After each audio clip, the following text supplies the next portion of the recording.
As-tu déjà traversé une saison où tout semblait s'effondrer? Une période où les certitudes se brisent, les repères disparaissent, et même la voix de Dieu semble silencieuse? Ce n'est pas une punition. C'est souvent le signe que Dieu te prépare à quelque chose de plus grand.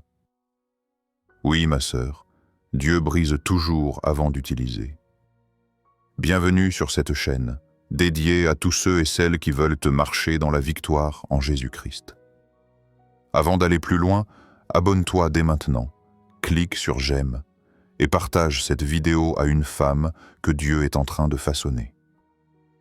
Et surtout, reste jusqu'à la fin, car nous prierons ensemble pour la restauration de ton cœur. Télécharge aussi le livre « La stratégie du diable dévoilée ». Ce livre t'aidera à reconnaître les attaques spirituelles cachées, à comprendre comment le diable manipule tes émotions, et surtout à marcher dans la victoire que Christ t'a déjà donnée. Tu y découvriras des révélations bibliques puissantes qui t'armeront spirituellement pour ne plus jamais tomber dans les pièges de l'ennemi. Le brisement, un processus sain et non une punition. Il y a dans la marche chrétienne un mystère que beaucoup redoutent, mais que seuls ceux qui aiment vraiment Dieu finissent par comprendre. Le brisement n'est pas une punition, c'est une préparation. Lorsque Dieu décide d'utiliser une femme ou un homme pour accomplir son plan, il commence rarement par les bénir publiquement. Il les conduit d'abord dans une vallée privée, un lieu de solitude, de dépouillement et parfois d'incompréhension. C'est dans cette obscurité apparente que naissent les âmes fortes et les cœurs façonnés selon sa volonté. Souvent, nous demandons à Dieu « Pourquoi cette douleur?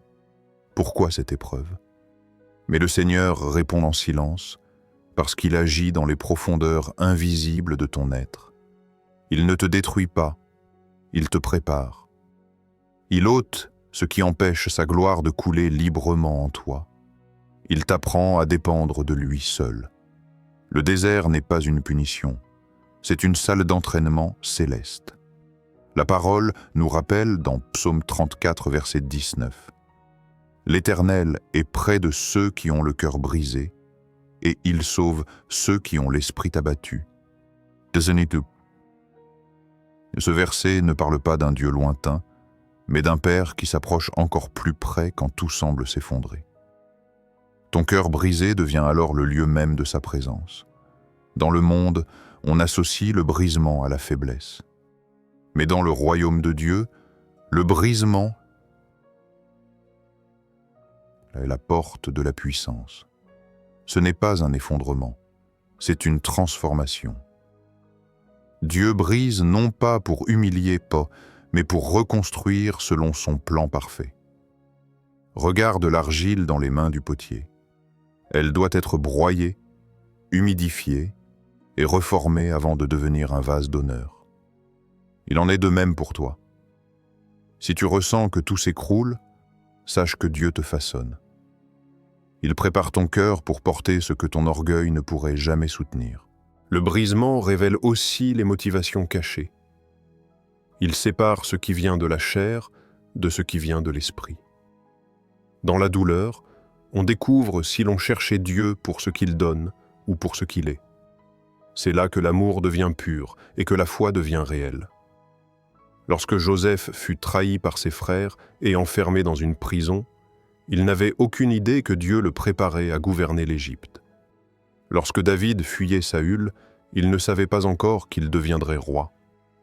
Et lorsque Jésus lui-même fut brisé sur la croix, c'était pour que la gloire de la résurrection éclate dans le monde entier. Ainsi, ne vois plus ton brisement comme un rejet de Dieu, mais comme une invitation à le connaître plus intimement. Le feu que tu traverses ne te consume pas. Il te purifie. Les larmes que tu verses ne t'affaiblissent pas. Elles irriguent la graine de ta mission, souviens-toi.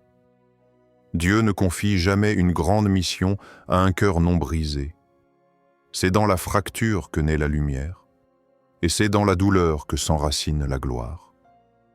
Ne crains donc pas cette saison. Laisse le Seigneur te façonner, car ce qu'il prépare dépasse tout ce que tu pouvais imaginer. Dieu déconstruit l'identité façonnée par le monde. L'un des plus grands actes d'amour que Dieu accomplit dans la vie d'une femme qu'il veut utiliser, c'est de détruire ce qu'elle croyait être. Ce processus n'a rien d'agréable. Il arrache, il déconstruit, il met à nu, mais c'est pour libérer la véritable identité qu'il a formée dans le secret avant même ta naissance. Depuis ton enfance, le monde t'a dit qui tu devais être. On t'a imposé des modèles, sois forte, sois parfaite, sois à la hauteur, sois comme les autres. Tu as endossé des rôles, parfois pour plaire, parfois pour survivre. Mais sous ces couches de masques et de blessures, Dieu n'a jamais cessé de voir celle qu'il a créée. Et pour que tu entres pleinement dans ton appel, il doit retirer tout ce qui te lie à une image qui ne vient pas de lui. Il est écrit dans Jérémie 1,5 « Avant que je t'ai formé dans le ventre de ta mère, je te connaissais. Et avant que tu sois sorti de son sein, je t'avais consacré. » Ce verset ne parle pas d'une identité que l'on construit, mais d'une identité déjà définie par Dieu lui-même. Tu n'as pas à la créer, tu dois simplement la redécouvrir. Mais cette redécouverte passe souvent par la déconstruction. Dieu te fera traverser des saisons où tout ce que tu pensais savoir de toi sera ébranlé. Tu ne comprendras plus tes forces, tes plans, ni même ton reflet. Pourtant, c'est là, dans le brouillard, qu'il t'invite à regarder non plus avec tes yeux, mais avec les siens. Il t'enseignera que ta valeur ne se mesure pas à ton apparence, à ta performance, ni à l'opinion des autres, mais à son regard éternel posé sur toi. Ce que Dieu démonte, il le remplace toujours par quelque chose de meilleur. Quand il détruit les fausses identités, il révèle la tienne, celle qui porte sa marque, celle qui reflète sa gloire. Tu découvriras que tu n'es pas simplement une femme blessée, rejetée ou incomprise, mais une femme choisie, rachetée et envoyée. Le dépouillement est douloureux, mais il est aussi libérateur. Il t'arrache des prisons invisibles pour te faire respirer dans la liberté des enfants de Dieu.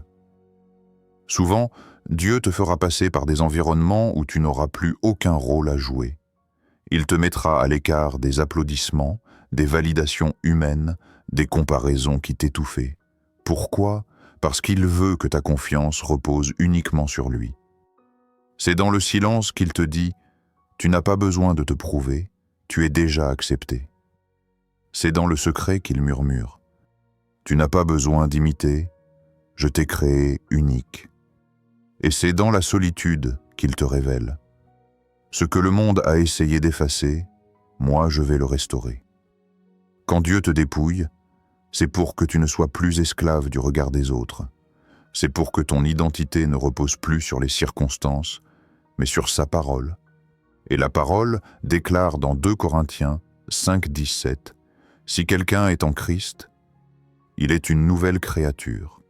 Les choses anciennes sont passées. Voici, toutes choses sont devenues nouvelles. » Voilà la vérité. Ton identité ne se trouve pas dans ton passé, mais dans la croix. Tu n'es plus ce que tu étais, ni ce que les autres ont dit de toi. Tu es ce que Dieu déclare que tu es. Alors, si Dieu te retire certaines choses, ce n'est pas pour te diminuer, mais pour t'aligner à ce qu'il a vu en toi depuis le commencement. Il veut que tu cesses de chercher à être assez selon les standards humains, pour devenir pleinement celle qu'il a choisi d'utiliser, libre, authentique et profondément enracinée dans son amour.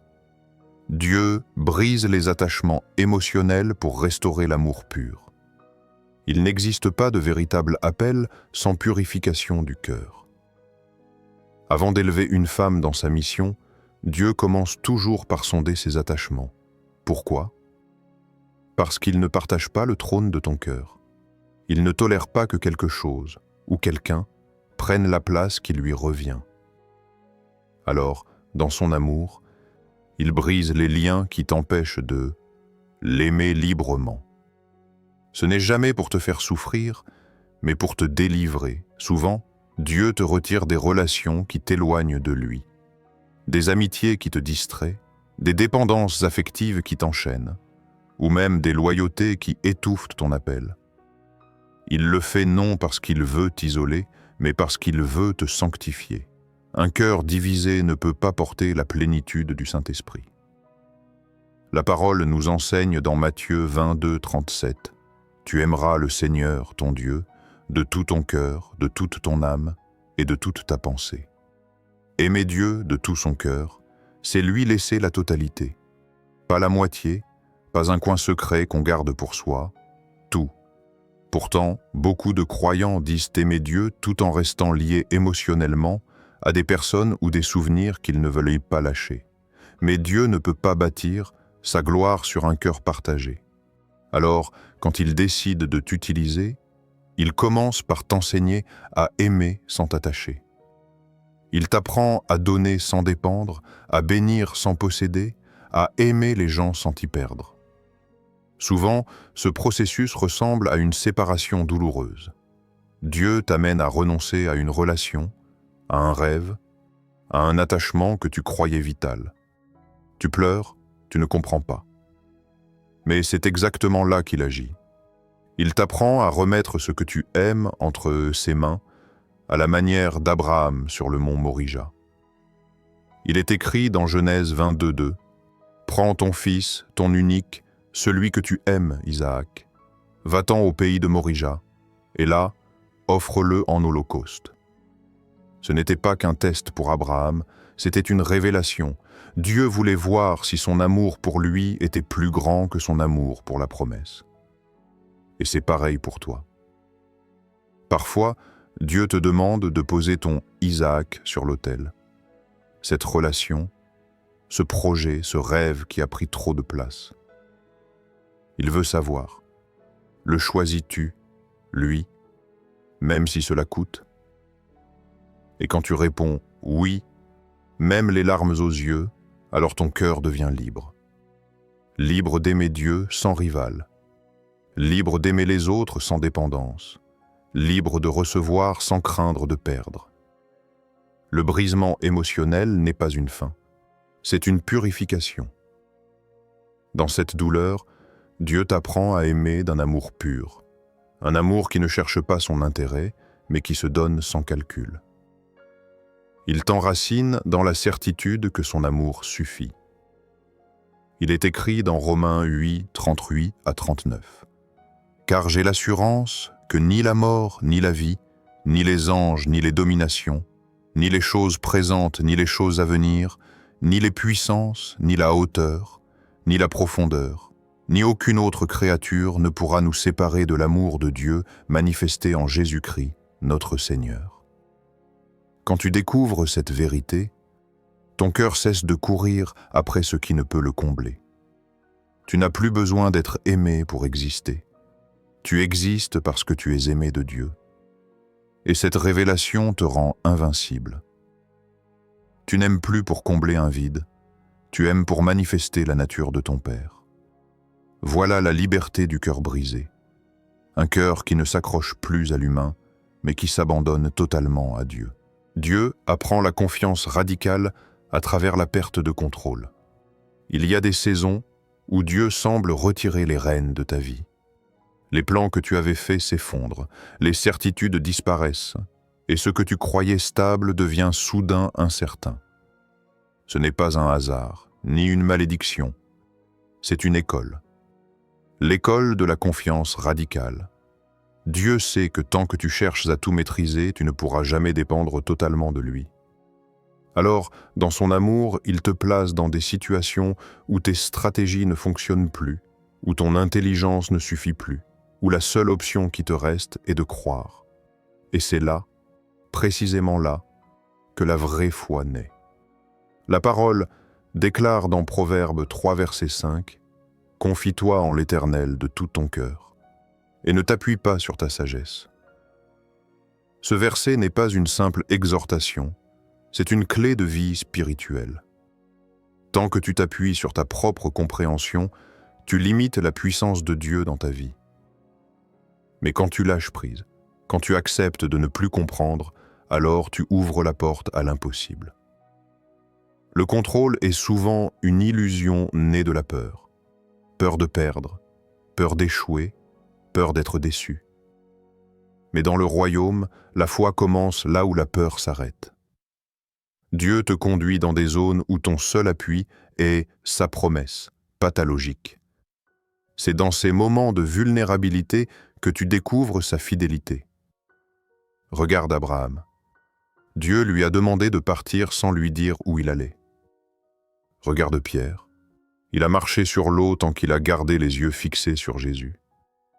Ces hommes n'avaient pas de plan, mais ils avaient une confiance.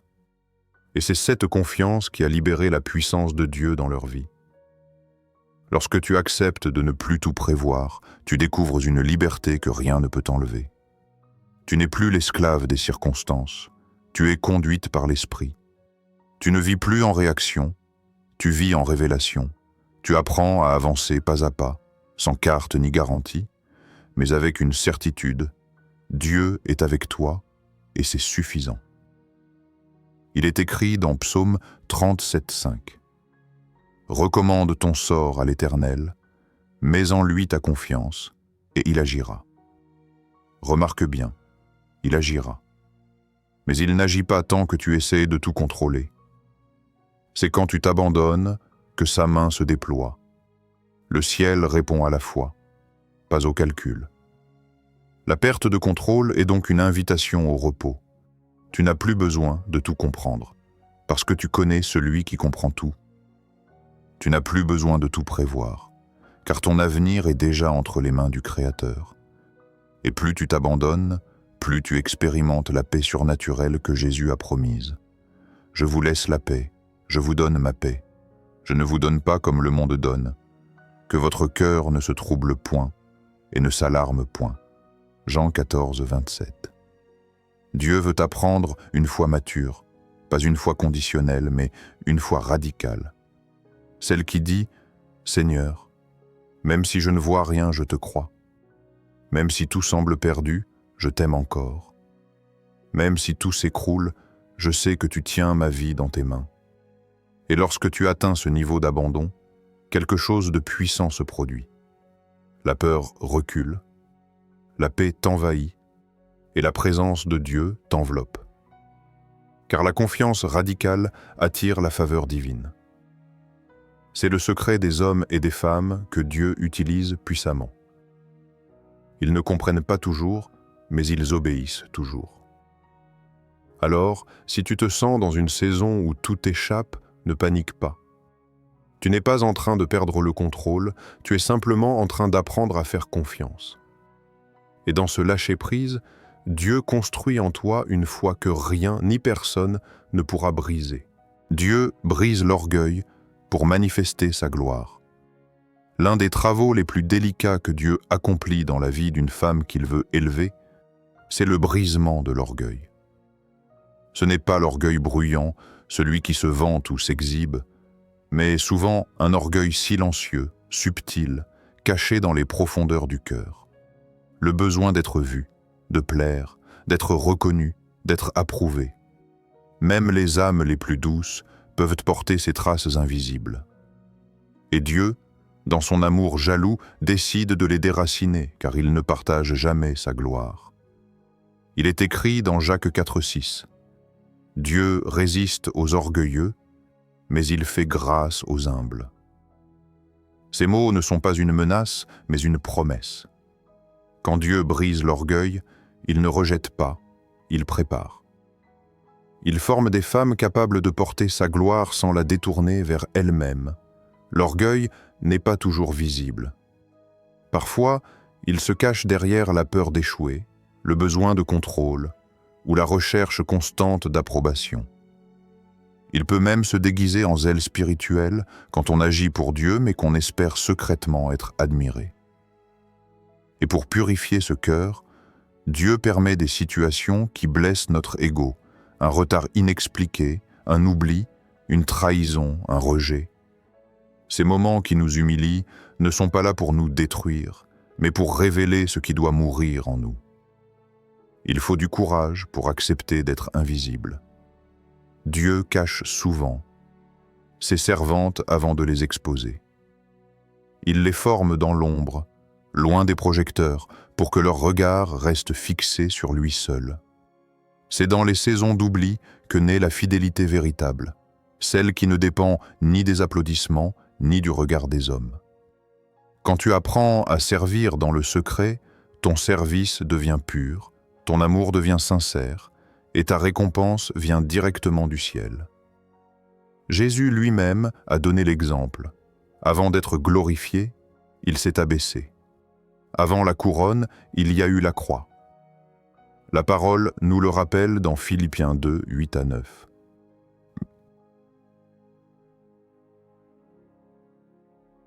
Il s'est humilié lui-même, se rendant obéissant jusqu'à la mort, même jusqu'à la mort de la croix. C'est pourquoi aussi Dieu l'a souverainement élevé. Le chemin de l'élévation passe toujours par la vallée de l'humilité. Peut-être vis-tu aujourd'hui un moment où tu te sens oublié, non reconnu, mise de côté. Sache que ce n'est pas une punition, c'est une stratégie divine.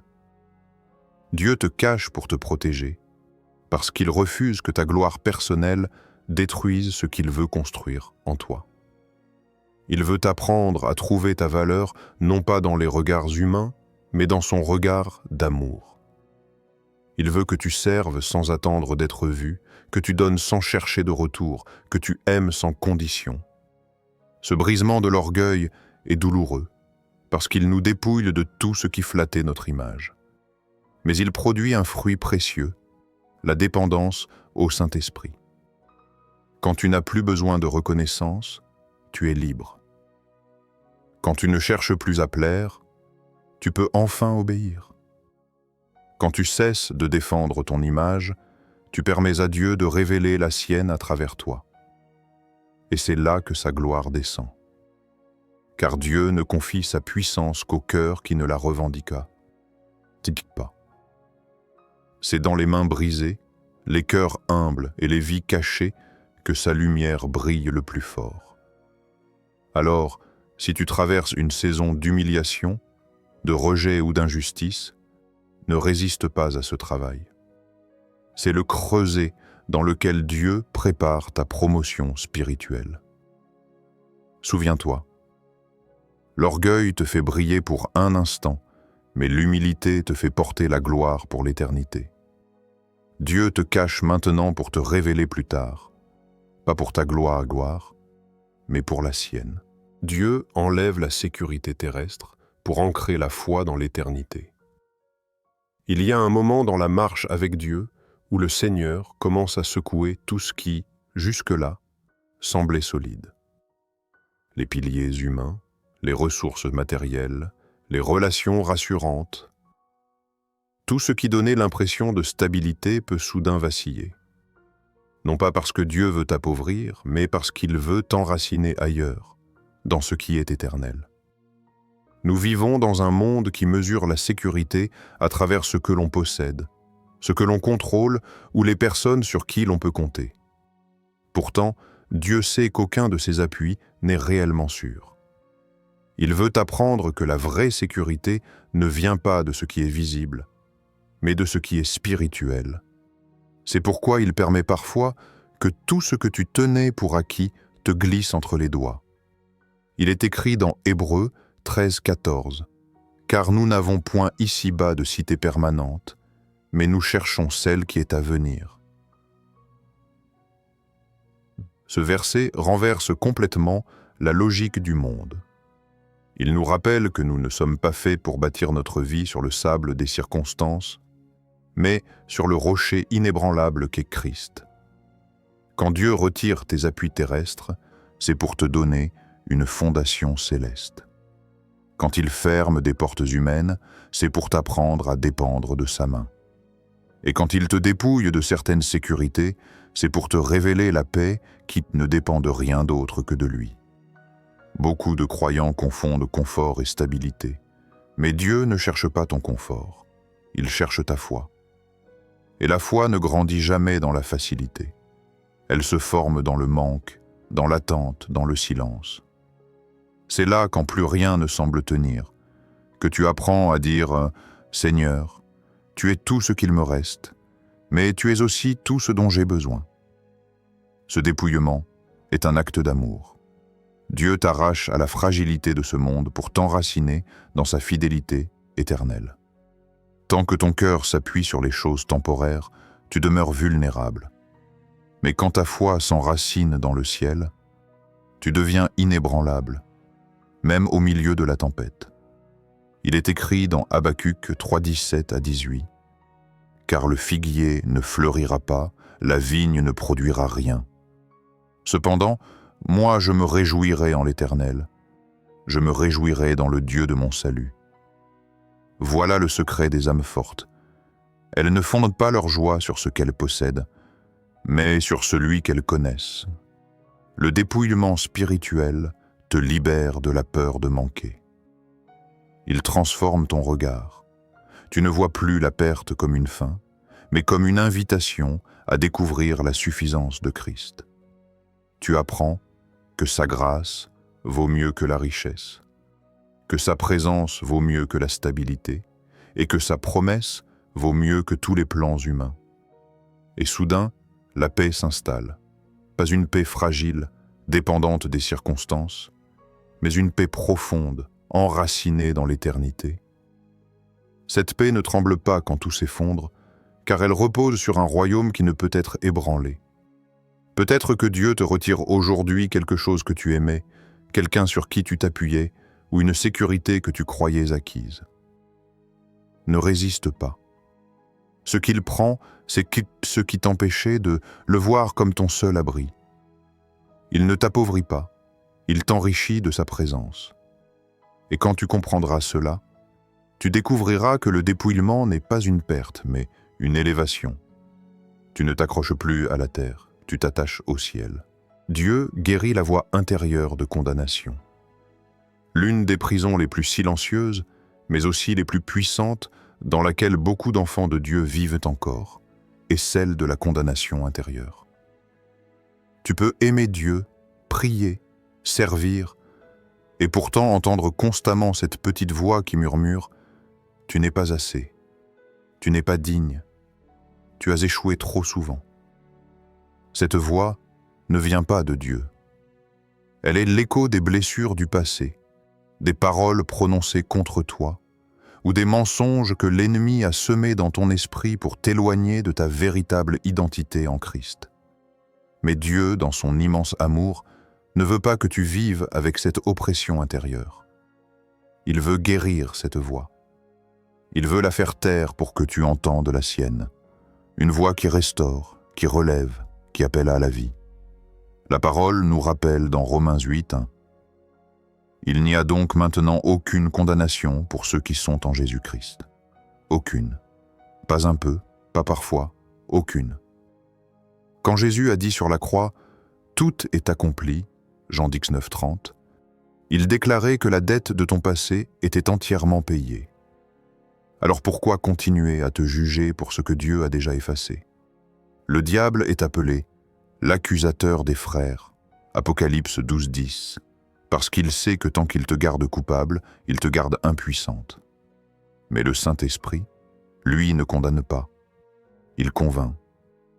Et sa conviction n'a jamais pour but de te rabaisser, mais de te rapprocher du Père. Quand Dieu te montre une erreur, c'est pour te purifier, pas pour t'humilier. Beaucoup de femmes vivent enchaînées à des souvenirs. Des fautes passées, des paroles destructrices, des échecs qui tournent en boucle. Elles sourient à l'extérieur, mais leur âme répète encore les phrases qu'on leur a dites. « Tu n'y arriveras jamais. Tu ne vaux rien. Tu n'es pas à la hauteur. » Mais Dieu dit aujourd'hui, « Ce n'est pas ce que j'ai dit de toi. » Il est écrit dans Ésaïe 43:1. « Ainsi parle l'Éternel, ton Créateur. Ne crains rien, car je t'ai racheté, je t'ai appelé par ton nom. Tu es à moi. » Voilà la vérité que la voix de la condamnation veut étouffer. Tu appartiens à Dieu. Tu n'es pas défini par ton passé, mais par sa rédemption. Lorsque Dieu commence à guérir cette voix intérieure, il le fait souvent dans le silence. Il t'amène à te détacher du bruit, à fermer les écrans, à t'éloigner des comparaisons pour que tu puisses enfin entendre sa voix douce et paisible dire « Je t'aime encore, je te relève, je n'ai pas honte de toi ». C'est dans cette intimité que la guérison commence réellement. Cette guérison intérieure n'est pas instantanée, c'est un processus de restauration. Chaque fois que tu choisis de croire la parole plutôt que le mensonge, tu arraches un morceau de cette voix accusatrice. Chaque fois que tu prononces ce que Dieu dit de toi, « Je suis pardonné, je suis aimé, je suis choisi », tu construis un nouvel espace dans ton âme où sa paix peut demeurer. Il est écrit dans Jean 8, 36, « Si le Fils vous affranchit, vous serez réellement libre. » La liberté ne commence pas à l'extérieur, elle commence à l'intérieur. Quand le Saint-Esprit guérit ton dialogue intérieur, il libère ta pensée, ton cœur et ta perception de toi-même. Tu cesses de vivre pour prouver et tu commences à vivre pour aimer. Et alors, la relation avec Dieu devient fluide, paisible, authentique. Tu n'as plus peur de venir à lui, car tu sais qu'il ne te condamne pas. Tu n'as plus besoin de cacher tes failles, car tu as compris qu'il les connaît déjà et qu'il t'aime malgré tout. Voilà le miracle du brisement intérieur. Dieu fait taire la voix du passé pour amplifier la sienne. Et cette voix dit encore aujourd'hui, « Tu es précieuse, tu es pardonnée, tu es restaurée. » C'est à ce moment précis que la femme devient réellement libre, libre de servir, d'aimer et de marcher en paix, non selon la honte, mais selon la grâce. Dieu purifie les réactions charnelles pour rendre le cœur sensible à l'esprit. Lorsque Dieu prépare une femme à le servir, il ne se contente pas de transformer ses circonstances. Il touche plus profondément. Il travaille son caractère. C'est un travail invisible mais essentiel, car ce n'est pas ton talent, ta force ou ton intelligence qui te rendront utile dans le royaume. C'est la capacité du Saint-Esprit à agir à travers ton cœur. Et pour cela, Dieu doit purifier tes réactions, tes réflexes, tes émotions. La nature humaine réagit instinctivement à ce qu'elle ne comprend pas. Quand on est blessé, on se défend. Quand on est comparé, on se justifie.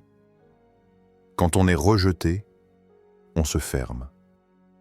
Mais dans le royaume de Dieu, la réaction charnelle doit céder la place à la réponse spirituelle. Ce n'est pas une simple question de comportement, c'est une question de transformation intérieure. La parole nous dit dans Galates 5, 16 « Marchez selon l'esprit, et vous n'accomplirez pas les désirs de la chair. » Ce verset est une invitation, mais aussi une promesse. Si tu apprends à écouter la voix du Saint-Esprit, tu découvriras une paix qui dépasse la logique et une force que rien ne peut briser. Mais pour y parvenir, Dieu doit d'abord te révéler tes réflexes charnels. Il permet parfois des situations qui mettent ton cœur à nu, une trahison qui réveille la colère, une injustice qui attise le ressentiment, une parole blessante qui ranime la peur ou l'orgueil. Ces moments ne sont pas là pour te condamner, mais pour t'éduquer. Dieu ne t'expose jamais pour te humilier, mais pour te guérir. Il te montre ce qui doit mourir en toi afin que la douceur de son esprit prenne toute la place. Être conduite par l'esprit, ce n'est pas ne plus rien ressentir, mais c'est ne plus laisser ses émotions gouverner. C'est apprendre à répondre plutôt qu'à réagir. C'est écouter avant de parler, pardonner avant de comprendre, bénir même quand on souffre. Et cela n'est possible qu'à travers une transformation profonde, un cœur discipliné par l'amour de Dieu. Il est écrit dans Ézéchiel 36, 26, « Je vous donnerai un cœur nouveau, et je mettrai en vous un esprit nouveau. J'ôterai de votre corps le cœur de pierre, et je vous donnerai un cœur de chair. » Ce cœur nouveau, c'est celui qui n'agit plus selon la blessure, mais selon la compassion. Dieu remplace le réflexe de la peur par la confiance, celui de la colère par la paix, celui de la comparaison par la gratitude. Et plus ton cœur se laisse purifier, plus tu deviens sensible à sa voix. La femme conduite par l'esprit n'est pas insensible, elle est stable.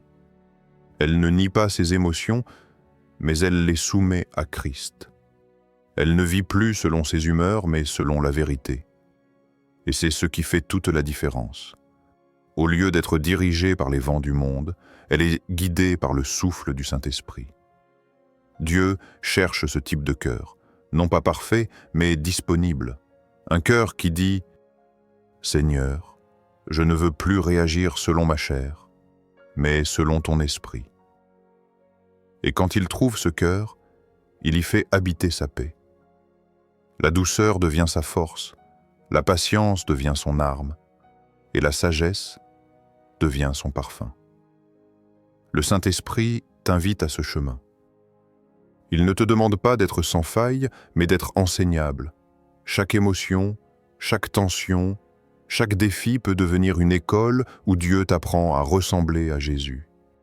Souviens-toi, la maturité spirituelle ne se mesure pas à ce que tu ressens, mais à la manière dont tu réagis quand tu es blessé. Et quand tu atteins ce niveau de paix intérieure, tu découvres un trésor. La voix de l'esprit devient plus claire que celle de tes émotions. Tu n'agis plus par instinct, mais par inspiration. Tu ne réponds plus à la chair, mais à la grâce. Et c'est là que Dieu peut pleinement se manifester à travers toi. Dieu enseigne la persévérance et la fidélité dans l'épreuve. Il existe une école que tous les serviteurs de Dieu doivent en traverser, l'école du silence et de la persévérance. Ce n'est pas une salle de classe remplie de promesses visibles, mais une vallée où les réponses tardent, où les prières semblent suspendues dans le vide et où Dieu paraît absent. Pourtant, c'est dans ce silence que le Père enseigne les leçons les plus profondes. La fidélité, la constance et la vraie foi. Le silence de Dieu n'est jamais un abandon. Il est une invitation à grandir. Quand tout semble immobile, c'est souvent là que Dieu travaille le plus. Il ne construit pas dans le bruit, mais dans la patience. Et la patience est une école que peu veulent fréquenter, mais que tous ceux qui portent une véritable onction doivent connaître. La parole nous rappelle dans Jacques 1, 3 à 4, sachant que l'épreuve de votre foi produit la patience. Mais il faut que la patience accomplisse parfaitement son œuvre, afin que vous soyez parfaits et accomplis, sans faillir en rien. Ce passage nous révèle une vérité spirituelle puissante. Dieu ne cherche pas seulement à répondre à ta prière, il cherche à te former à travers elle. Il veut faire de toi une femme stable, constante, qui continue d'aimer, de servir et de croire, même quand rien ne bouge. La persévérance est l'empreinte des vrais disciples. C'est la qualité de celle qui continue de semer, même quand le sol semble stérile. C'est la force de celle qui prie sans émotion, adore sans sensation, obéissent sans reconnaissance. Car la fidélité n'est pas testée dans les saisons d'abondance, mais dans les saisons d'attente. Regarde la vie d'Abraham. Il a attendu 25 ans la promesse d'un fils. Regarde Joseph. Il a passé 13 ans entre l'esclavage et la prison avant de voir le rêve s'accomplir. Regarde David. Oint comme roi alors qu'il était encore berger, il a dû fuir, se cacher et attendre que Dieu ouvre le trône au moment parfait. Chacun d'eux aurait pu abandonner. Mais c'est précisément parce qu'ils ont persévéré que leur foi est devenue un témoignage. Dans les moments d'attente, Dieu purifie tes motivations. Il te montre si tu le sers pour ce qu'il donne ou pour qui il est. La patience n'est pas un temps perdu. C'est un temps de préparation.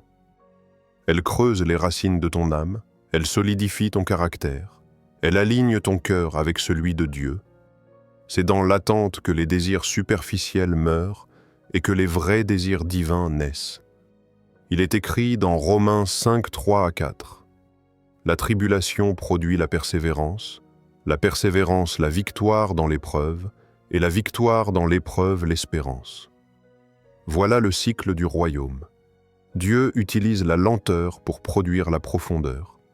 L'attente ne t'affaiblit pas, elle te fortifie.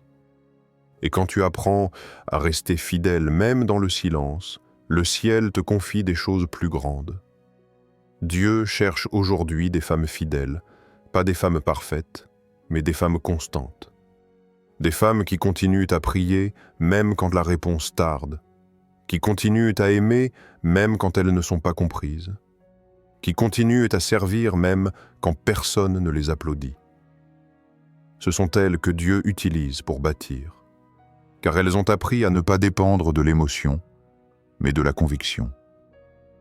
Souviens-toi, la fidélité dans le peu prépare à la gloire dans le beaucoup. Le Seigneur a dit dans Luc 16:10, « Celui qui est fidèle dans les moindres choses l'est aussi dans les grandes. » Si tu restes stable dans l'obscurité, Dieu saura qu'il peut te faire briller dans la lumière. L'attente d'aujourd'hui est la fondation de ta mission de demain. Alors ne méprise pas le silence. Ne crois pas que Dieu t'a oublié. Il t'enseigne à marcher par la foi et non par la vue. Et quand tu sortiras de cette école, tu ne seras plus seulement une femme de promesse, mais une femme de persévérance, celle qui ne fléchit plus face à l'épreuve, car elle a appris à tenir, même dans la tempête. Dieu redéfinit le succès selon sa perspective. Dans le monde, le succès se mesure par les chiffres, les regards, les applaudissements et la reconnaissance. On appelle réussite ce qui se voit, ce qui brille, ce qui attire. Mais dans le royaume de Dieu, tout est inversé. Le succès ne se mesure pas à la visibilité, mais à l'obéissance. Ce n'est pas la grandeur extérieure qui compte, mais la fidélité intérieure. Dieu ne cherche pas des femmes célèbres. Il cherche des femmes fidèles. Il ne cherche pas celles qui impressionnent, mais celles qui obéissent. Car ce que Dieu bénit, ce n'est pas le résultat visible, c'est le cœur qui reste pur même quand personne ne regarde. Il est écrit dans 1 Corinthiens 4:2. Du reste, ce qu'on demande des dispensateurs, c'est qu'ils soient trouvés fidèles. Dieu ne t'appelle pas à réussir selon les critères des hommes, mais à rester fidèle selon les siens. C'est pourquoi il permet parfois que tu sois mis à l'écart, oublié ou ignoré. Il te conduit dans des saisons où tu accomplis sa volonté sans reconnaissance, sans trophée, sans lumière. Ce n'est pas une punition, c'est une formation. Il t'enseigne à servir pour sa gloire, non pour ton image. Lorsque tu vis selon la perspective de Dieu, tu comprends que le vrai succès, c'est d'obéir même quand personne ne t'applaudit. C'est de continuer à aimer quand on t'ignore, à donner quand on ne te remercie pas, à prier quand personne ne le voit. C'est de rester fidèle dans l'anonymat, parce que ton regard n'est plus tourné vers les hommes, mais vers le ciel. La parole nous le rappelle dans Matthieu 6:4. « Ton Père, qui voit dans le secret, te le rendra. » Voilà le cœur du royaume. Ce que tu fais en secret n'est jamais perdu.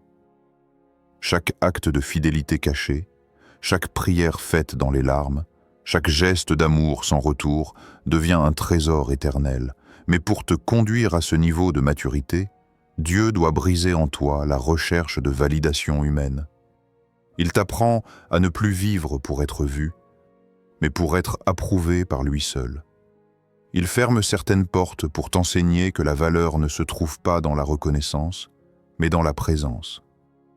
Et c'est là que naît une liberté profonde. Tu n'as plus besoin d'être applaudi pour être en paix, ni d'être remarqué pour te sentir utile. Tu es libre. Libre de servir sans te comparer.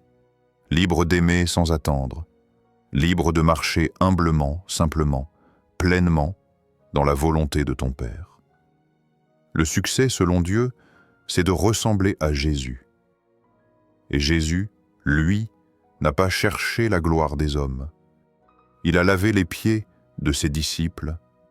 Il a guéri sans publicité. Il a obéi jusqu'à la croix. Le monde l'a crucifié dans l'humiliation, mais le Père l'a élevé dans la gloire.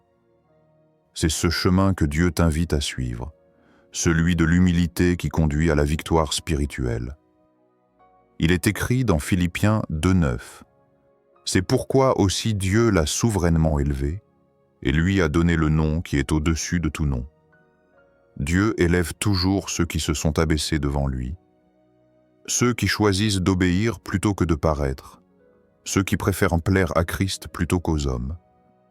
Alors, ne cherche pas à réussir, cherche à être fidèle. Ne cours pas après les plateformes, reste enraciné dans la présence. Ton succès ne se comptera pas en vues, mais en âme touchée. Il ne se mesurera pas en renommée, mais en obéissance.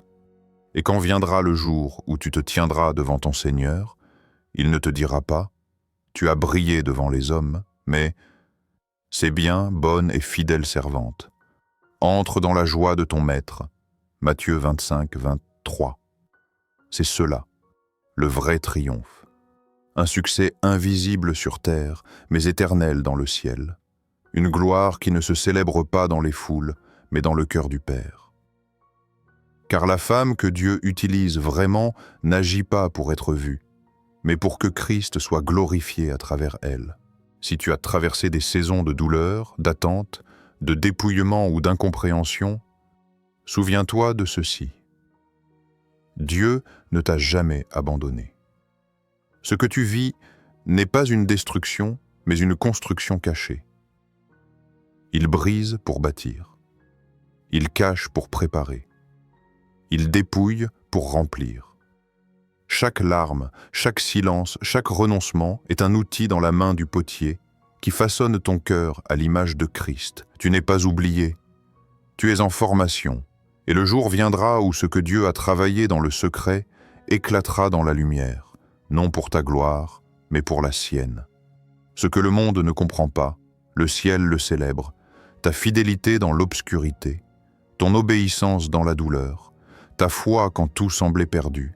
La parole nous le promet dans 1 Pierre 5:10. Le Dieu de toute grâce, qui vous a appelé en Jésus-Christ à sa gloire éternelle, vous perfectionnera lui-même, vous affermira, vous fortifiera, vous rendra inébranlable après que vous aurez souffert un peu de temps. Oui, après un peu de temps viendra la restauration. Ce que Dieu a commencé, il l'achèvera. Et la femme que tu étais hier laissera place à la femme nouvelle, forte, paisible, stable et entièrement conduite par le Saint-Esprit. Alors aujourd'hui, lève-toi, ne pleure plus sur ce que Dieu a brisé.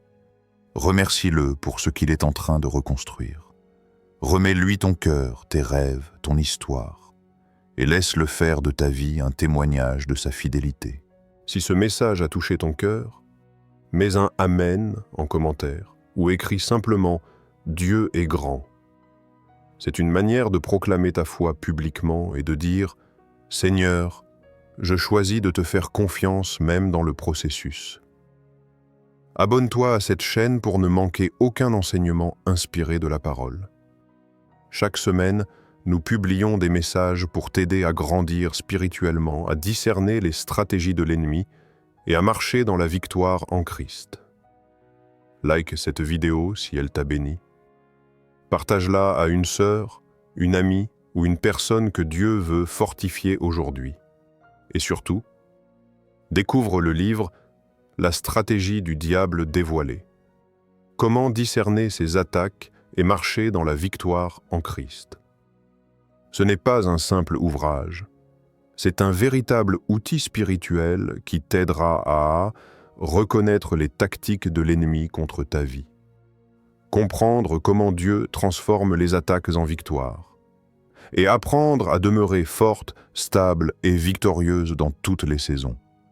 Télécharge-le dès maintenant et laisse Dieu t'enseigner comment marcher non plus dans la peur, mais dans la puissance de sa vérité.